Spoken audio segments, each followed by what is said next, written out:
everyone, welcome back to Penny and the Pea. I'm super excited about today's topic because we're going to be talking about a baby planning timeline checklist thing that I put together, which I think is so fun and exciting. But we'll start off with our icebreakers. So, favorite pregnancy product that I'm using right now is my Bella Band.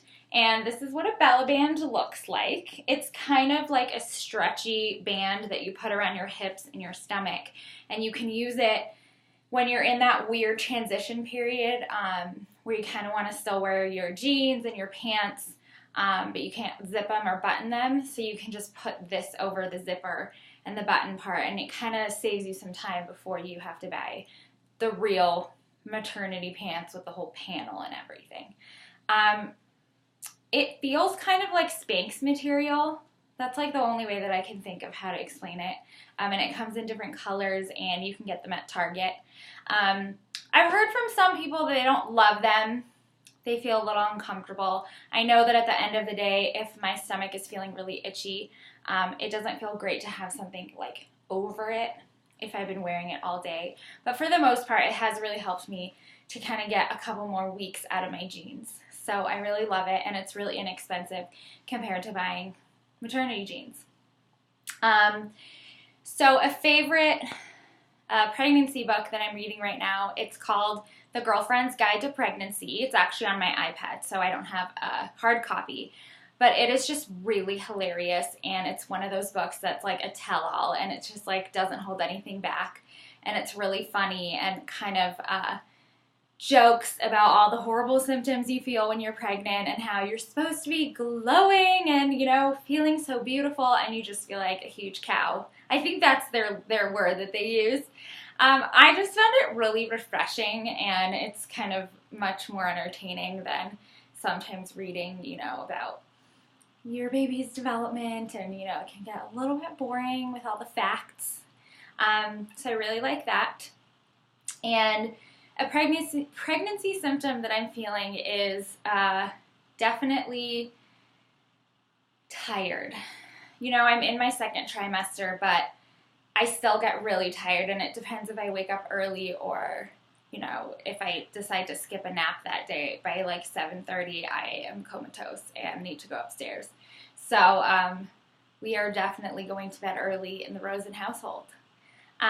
So today I'm so excited because I'm going to be going over a baby planning timeline for you, how to kind of get in all of those things that you need to do before baby arrives. And I've decided to split this up into 3 videos because I do have a checklist for each trimester, and I figured instead of having to watch this whole video, you can just click on whatever trimester you are at, whatever applies to you, and then you can listen to what kinds of things you need to check off your list.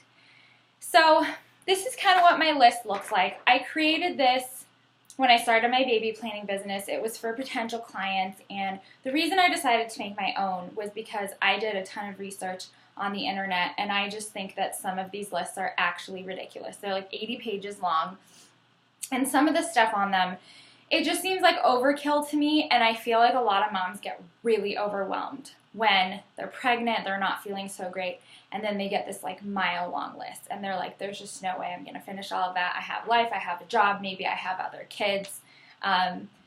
It's just not going to happen.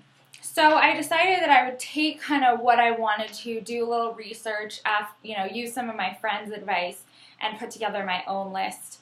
Again, separated by trimester so that it's not so overwhelming. And I am personally a huge fan of to-do lists. They make me feel less stressed and more in control.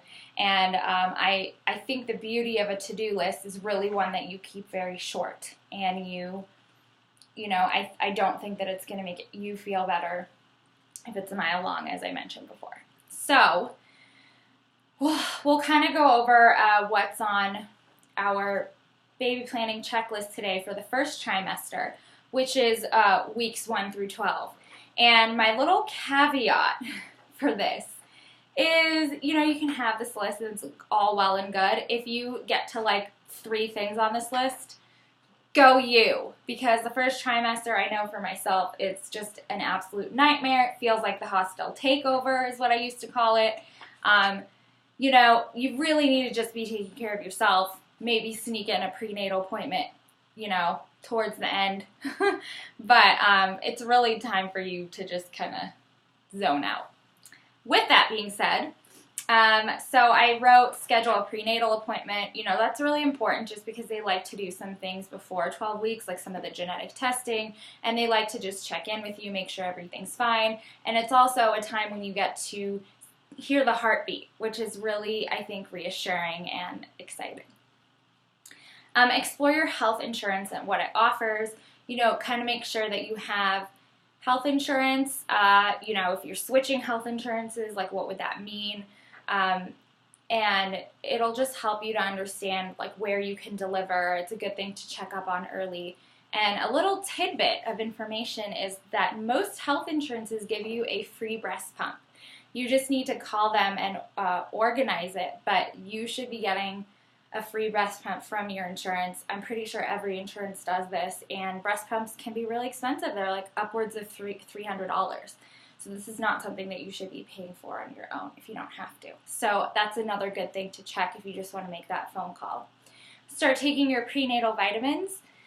I always recommend that you take your prenatal vitamins even before you're pregnant. It's just a really good way to build up your folic acid reserves, and you should be taking a vitamin anyways because it's good for you, and you kind of get in the habit of doing it.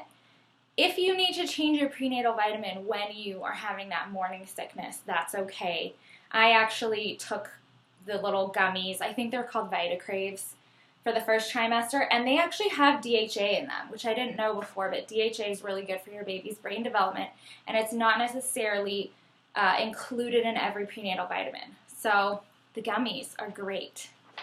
You can be excited about that. Start reading if you feel like you can. You know, you can buy one of those pregnancy books, like I did, the Healthy Pregnancy book, to look up if you have any symptoms. If you're one of those people that's really nervous, you know, instead of having to call the doctor every 5 seconds, you can look up cramping is normal. Even, you know, very minimal bleeding can be normal. It might reassure you if you have the right book. Begin documenting in a belly book. So that was something that I did. I mentioned that on my first trimester video.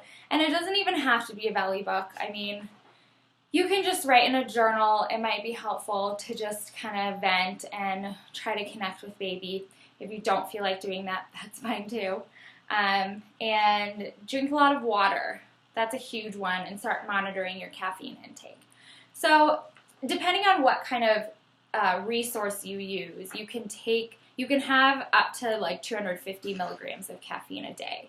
And if you think about it, that is equivalent to like a tall Starbucks drip coffee. And decaf obviously has a little bit of caffeine in it, so you want to make sure you know that, but it's much less than caffeinated. So you can look this stuff up online. I mean, they have almost every Starbucks drink and how much caffeine there is in each drink. You may not even I didn't want coffee the first trimester. I'm a huge coffee snob. I love my iced lattes. And just once the morning sickness hit, it was like I couldn't even smell coffee. It was the saddest thing. So you may not even have to worry about it because you're feeling so sick. Just make sure that you get in those fluids. Schedule a checkup and teeth cleaning with the dentist.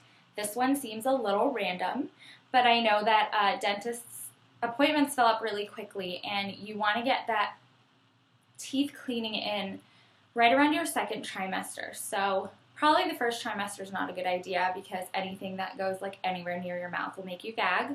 But once you start feeling better, you want to have that appointment scheduled because pregnant women do experience a lot more bleeding of their gums. It's called pregnancy gingivitis. And it's just really good to get your teeth cleaned before baby comes so that you know you don't have any, you know, won't get any infections and you can kind of deal with some of that gingivitis and the bleeding gums. And then if you get it done too late, I just found this out from my hygienist, you really can't lie on your back in the third trimester because it cuts off oxygen. So a lot of women he's had who have been in their third trimester, he's been cleaning their teeth and they actually faint on him in the chair. So really weird little tidbit of information, but you kind of want to get that sweet spot in that second trimester when you can still lie on your back and your belly's not too big. but before you feel like you're going to gag all over your hygienist. So just a good thing to think about. Dealing with morning sickness. I know that this is on my list as a checklist thing, but you really just want to eat as best you can. As I mentioned before, my doctor said to eat whatever I wanted. If you can try to eat healthy, that will help, but don't by any means stress yourself out about it. And then also, if you're taking any medications, just make sure that they are safe to take during pregnancy, and your doctor will tell you kind of what is safe and what isn't. You can sign up for an app on your phone. That's another one that's really good, and that can kind of make you excited, and it tells you what size your baby is every week. So I think I did What to Expect. That's a good app. And it would say, like, your baby is the size of a green olive. Your baby is the size of a kumquat. What is a kumquat? I don't know. Really exciting conversation for you and your partner to have. But again, that's like one of the fun things. You can just figure out whichever one you like. Create a baby budget. This is something that I think is important that you do right at the beginning, because it just gets you talking with your partner about where you want to go with things and how much things cost, and you can kind of monitor it as you go through the pregnancy and you learn more. It's just kind of a good thing to have, even if it's like a rough sketch. Ben and I looked up, my husband's name is Ben, we looked up how much diapers cost, like, per year, and how much it would cost, like, formula feeding versus breastfeeding. And I can't remember my pregnancy brain is just, I'm forgetting the specific numbers, but it was really eye-opening. And we noticed that, babies don't really need a lot, especially newborns, but a lot of the expenses really come out of, like, the diapers and wipes. And then if you're going to have any sort of childcare, like, that really eats a lot out of your budget. So kind of putting that in, figuring those things out. And if you are working, starting to look into your maternity leave.